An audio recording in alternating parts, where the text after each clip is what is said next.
This is a teardown of a Cayman model 2E-H Ethernet router. Pretty old unit. It's 8-port 10 base T with what appears to be the WAN port on the back, which is kind of different from what you see nowadays.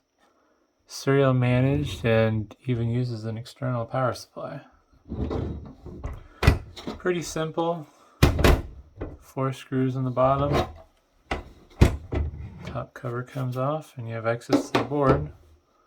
4 more screws to get the board out. Front faceplate is just loose in there. The back one is held on with the serial port standoffs. Crazy to think that something like this nowadays would be a quarter of the size. Plus a lot of these components would all be on one chip.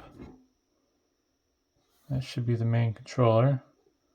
And these are controlling the ports. I believe this is the memory. And this should be the flash storage. So, yeah, nothing too exciting. A lot of the stuff's pretty straightforward.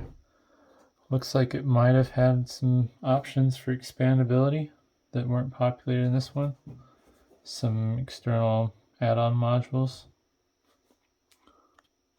Zoom out a little bit. And basically nothing on the bottom.